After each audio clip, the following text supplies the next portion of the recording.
Hi everyone and welcome to our evening at Hasselblad Center and the Gothenburg Museum of Arts. My name is Christer and I have a passion, and I know that it's a passion that I share with my colleagues at Stendahls, and that is to create really cool, engaging user experiences, unique experiences. And today I'm going to talk about one of the tools that we use to create those experiences, and that is the iBeacons. But today we're going to talk about why we are so fired up about this new technique and what we have done with it and what we're doing right now and what we see for the future. I'm going to try to keep it as automotive as I can, because I know that you all work in that sector. And it's definitely not going to be a technical run-through. I'm not going to go into all the technical intricacies of the system and how it works and what makes it tick. I'm going to give you guys some inspiration today. That's my goal. So, first of all, I'm going to take you back to June last year. Apple held a press conference, and they were showing up all the new cool features of the iOS 7 operating system. And I'm going to show you, I think, 15 seconds of that presentation. And when we come into the presentation, they've been talking for 2 hours, showing all the glory, all the fantastic new things in there, all the new features. And just when they are about to wrap it up, this comes up. In addition to being a great release for our users, iOS 7 is also a fantastic and major release for our developers as well. The SDK includes over 1,500 new APIs. You can add AirDrop, integrate with third-party game controllers, new APIs for taking advantage of multitasking, iBeacons for Bluetooth LE micro-location, Sprite Kit for super fast power efficient. That was the first time that we heard the word iBeacon. And to us, that was, what the hell is that? We want to know, because of micro-location, that sounded exciting. So we wanted to know what can we do with micro-location, because historically that's been a problem, to know where people are. Sure, we can use the GPS functionality within -5 meter-ish outdoors. But this promised to do it indoors, and we were really excited about that. So we dove into that. We tried to find out as much as possible since June last year. And to us, we can give the user what they need, when they need it, and most important, we can do it at the right location, exactly where they need it. But this is how it works. The iBeacon itself, it transmits a signal telling everyone, okay, this is me, this is me, this is me, this is me. That's all it does. And it just keeps sending that signal forever and ever and ever. And what we can do, if we bring in an app into that equation, we can have that app listen to the signals or that transmission. So we know that our app is looking for, out here in the exhibition, it's looking for 15 different iBeacons to trigger different things. If the app is out of range, if you use the app when you come home tonight, you're going to see that the functionality is different, because it will tell you about the exhibition and you can't actually explore it. But when the phone moves into the range of the iBeacon, we can trigger things. So that's when you moved from one photographer to the other photographer, we can trigger different types of content. So that's the basics of the iBeacons, how it works. And just to give you the usual questions that pops up. Sure, it is a Bluetooth technology. And I can imagine that quite a number of you, just like me, used to have the Bluetooth functionality turned off because it drains the battery like hell. Well, this is a low energy version of Bluetooth, so it won't drain the battery. You can keep it on and it just works. And the iBeacons themselves, they run for 2 years without change of battery. So they are, install it and it just works for 2 years at least. It connects to an app. It needs an app to hold the content or where the interactivity is. And that might feel like, can't we do it without the app? But to us, that's a brilliant thing, because then we have full control of the content, or how it's presented and when it's presented. We have full control of it. And it works on both. It is an Apple invention, but it works on both at the moment on the iPhone, iPad, and all the Androids of the newer versions of the operating system. I can imagine that it's going to work in quite soon on Microsoft, the Windows Mobile, and all the other platforms as well, because it is an open standard that they can use. It's cheap. Today, the iBeacons, and I point there because they used to be there, the iBeacons you have in your hand is about $10 each. It's going to be really cheap. It's going to be dirt cheap. Just install it everywhere and you can trigger things. We are coming up on its first anniversary, so it's a brand new technique. The ones we use out here is actually handmade in Poland, and it's going into full production now. It's going to be really, really, really cheap. And the thing that we absolutely love about the iBeacons, they can be invisible. We tried to really hard in the exhibition to keep them invisible, out of range, out of sight, just to have things just work. It just works. If you move from here to here, something different pops up and just works. Think about the QR codes. We could have done this with QR codes on the wall, but then you had to, in your mind, think that, okay, so this is a QR code. I need to find the QR app in my iPhone or my phone, and I need to scan this code, and then blah, blah, blah. It just works. That's the brilliance of it. And to us, what we can do with it is to create engaging, innovative experiences. That's the brilliance of it. That's why we love it. We have 4 things that we always think about when we create apps that absolutely is applicable on the iBeacon experiences. To create value or create some extra experiences, and to let the user decide, think about how you interacted with the app out in the exhibition. You went up to something, it told you you had 3 different options. You can read more, you can see more photos, or you can listen to the curated talk. So you decided. And let the user explore. We know that the user wants to explore. Don't feel that I'm actually forced into doing something. I want to explore in the real world or in the app. So that's the rule number 3. And never, ever, ever, ever, I couldn't fit that many, but I'll say that. Never, ever, ever, ever spam. Think about how it worked out there. It didn't pop up. You know, every time you found a new photographer or something, new content, or if you go into a dealer, you can pop up. There are so many things in there. Don't. Have respect for the user, and then the user will use that app or that solution. So basically, treat your user with respect and keep them engaged. That's the simplicity of it. That's all that it is. If you do that, they will use it. And that's all tech I will talk today. You want to see some stuff? First up, the Lucia. We did a campaign for Gothenburg Lucia. Lucia is a charity. They raise money for charity. Last year was for the Gothenburg Rescue Mission that we work with.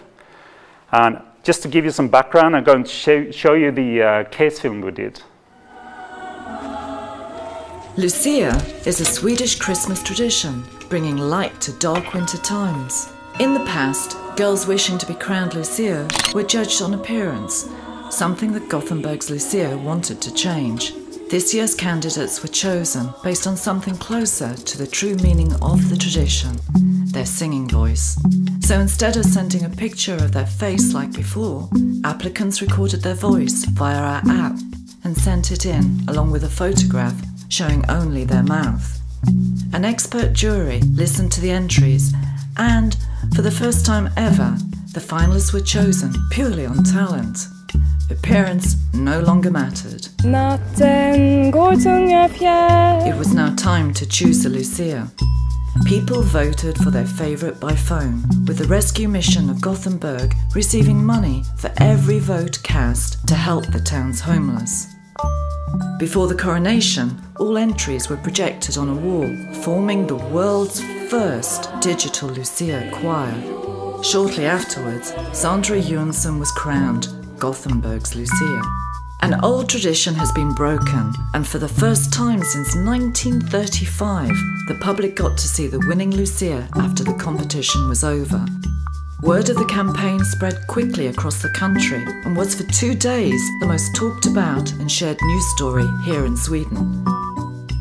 It lifted the event to a completely new level and made people reflect on whether Lucia should really be a beauty contest. In Gothenburg at least, we have shown that it's the voice that counts. So that was the case film. Did you see the iBeacons? Good. But when we started working with this campaign, the iBeacons were brand new, so we thought we must use them in there. There must be some use for it, and we can raise more money by using it. So this is what we did. We created the app. The app was used to, if you wanted to be a part of the Lucia, you sang into the app and you went into the competition, but you could also play with it and just sing, just for fun, and be a part of the digital Lucia choir that we projected on the face of the museum out here. And by doing that, we got a couple of thousand Gothenburg people who downloaded the app.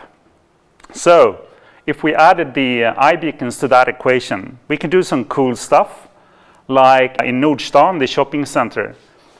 When it was time to choose the Lucia or vote for the Lucia candidates, we had those banners up in the roof, in the ceiling. But if you've ever been in here, it's hectic. There's a lot of flow of people around. So what we did, we turned on an iBeacon in there, and everyone who had the app, when they came into the shopping center, they got a text message that said, okay, it's time to vote. Look up, and there you find the phone number, vote. So that was really relevant because they were into the campaign, they had the app, they were at the spot, the phone numbers were up there, act upon it. So that was one way we used it. And the other way was that they had a couple of concerts in the shopping center. And as I said, it's a hectic shopping center. There's no way for me to know that they will perform in 30 minutes on the big stage. Once again, turn on an iBeacon, and every person walking by there, we can say that, okay, 1 o'clock today, Lucia will be on the big stage, welcome. And by doing that, we got quite huge crowds in there, and they donated money that went to the rescue mission. Or at the central station, which we know is a place where a lot of the homeless in Gothenburg come in winter time to get warm. So we can pop up a message that said, okay, welcome to Gothenburg Central Station. This is a place where homeless get warm in the winter. You could help, donate. So really relevant. At the place I am already engaged in the campaign. Just click, donate.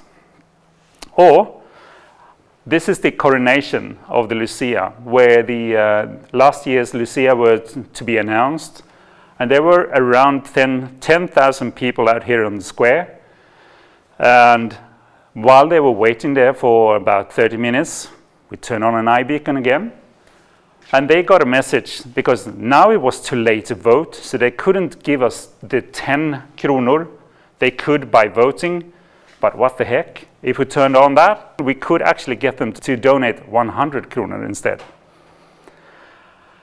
So we figured out that there was, of the 2,000 who downloaded the app, quite a few of them were on the square. They were there. Lucia was coming up, super relevant, and they could act upon it straight away. So that was the Lucia campaign.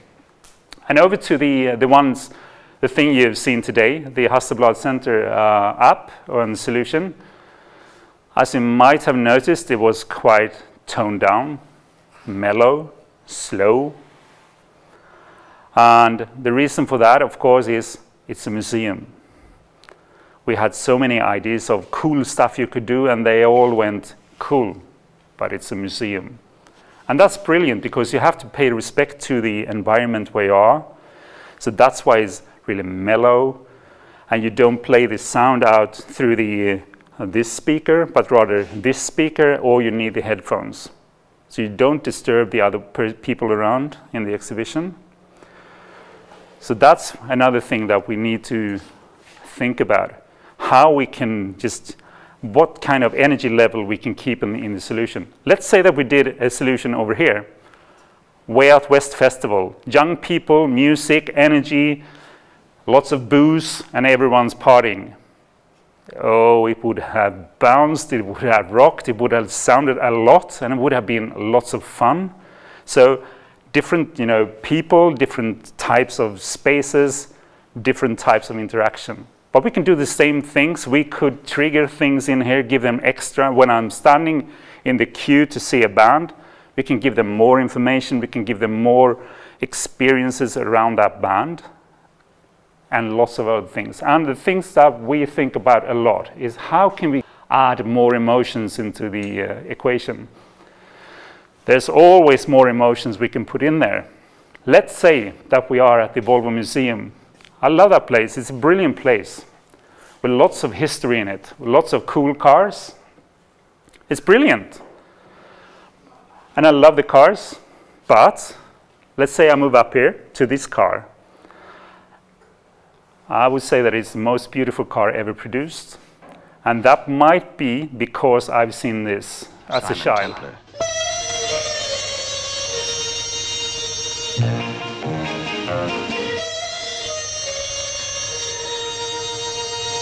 So why not? I'm walking around that exhibition. I have my smartphone. Why not give me that? Why not give me that sound, that video, that, have Roger Moore tell me more about the car. Have Pelle Pettersson, the cool designer who did the cool car, have him tell me more about that car. I have that in my hand. Most of us bring it on. Most of us have headphones somewhere in our pockets. Add it. Just add it. Build on it. Or this cool car. When I walk up to that car, I want to feel the sound of the gravel hitting the car when it runs on the gravel road. I want to hear the sound from the team talking to the driver. I want to feel it. I want to feel terror. I don't know if I hope the drivers don't feel terror, but I want to feel the terror. Add value, add just excitement to it. Or let's say that I'm there at the museum with my 5-year-old son. I'm not, the hugest car fan, but my son, he loves cars, but we have, 5 years old, 47 years old, 2 different stories. Why not give us that 2 different stories? So when we walk around that exhibition, my son with a smartphone and headphones, me with a smartphone and headphones, and we walked around together and get 2 different stories. Me, everything about the car. My son, a cool story about the cars. Why not? It's 2 different apps? Or one app with just the selection of. Okay. Or take that example and take it into this space. A lot of noise, a lot of stress, so many things fighting for my attention. And where the hell should I look? Why not owning that space? Why not just owning it? I have my smartphone, I have my headphones probably, but I have a beautiful screen here. Show me more, give me more, just engage me. And why not ask me what kind of person I am, what is my feelings towards a car or my level of expertise or whatever, and give me that personal experience around that car. Just give it to me in just my perfect way for me. And taking it closer home for you guys, the dealerships, beautiful houses, beautiful dealers. But I think you can add quite a lot of emotion to that as well. You walk up to the new car, and you have created this cool emotional bubble around that car. Why not? When I walk up to that car,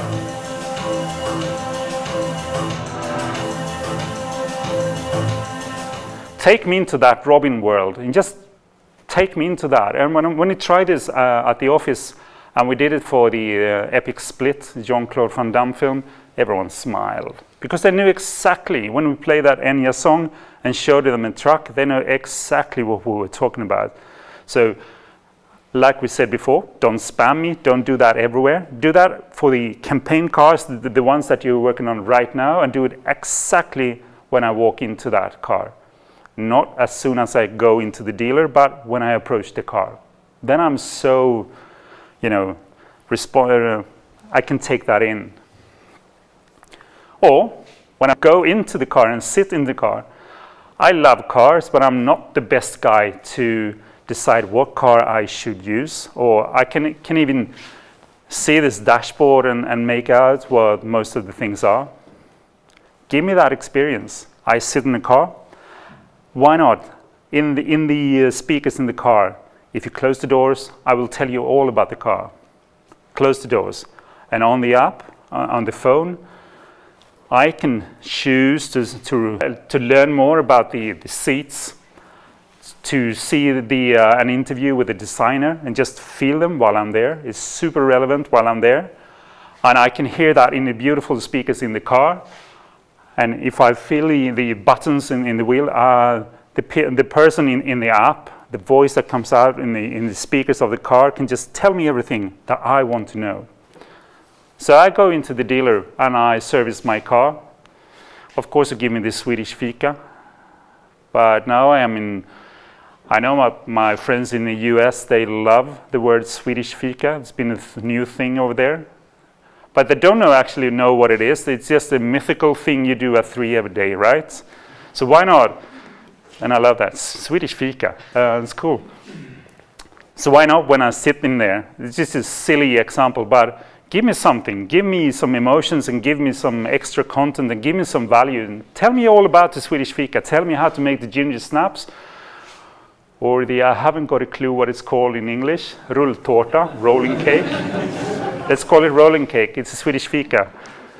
So, anyone know what it's called? Rolling cake. Brilliant. Let's make it. So just give me some extra. Give me some emotions while I'm doing it. It's super relevant if you know where I am at the moment. Now, what we can do if we want to turn this up, this is quite simple solutions, simple things, just to give me more based on where I am right now. But what we can do, the buzzword of 2014, I reckon, big data. You have so much information. You have so much information. We work with a company called Advectas. I know you guys work with them as well. And you can combine things. So many things about creating personas. And if I also give some information like my gender, where I live, and I learn things from how the person browses our website and so on, they can give me a brilliant experience in there. And what we can do if we add the iBeacon and an app into that functionality is pretty cool. What can we do right now? We have a suggestion what we can do. We love to play with things and just try them. Like you've seen, when we heard about the iBeacons, we were straight on. We want to try that. We must try. We must see what we can do with it. So we have the Stendahls labs where we try things out. You're welcome to join us or just come by and see what we do. We have a website where we talk about everything that we are trying out at the moment. Or let's have a workshop. You might recognize a few of the people in here from a workshop. I'm skeptical. Happy. And we had a lot of fun, and we just do stuff together and just see what it leads. And if we set up a goal in the beginning, it can be really beautiful, and we can do a lot of stuff in short time. Just to explore it and see what we can do, and then just try it out. Or if you want to do it really crazy, why not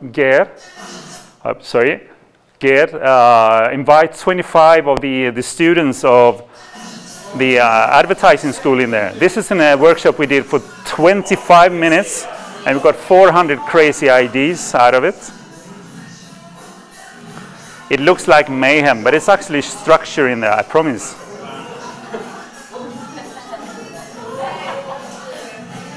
mayhem. So 400 ideas, of course, 390 of them are rubbish and 10 are brilliant. So if you want to play, please come and we can do some cool stuff. But just to summarize, the iBeacons that I've been talking about today, what the user needs, when they need it, and at the right location. That's if it's one thing that you should remember today. By using the iBeacons, this is possible.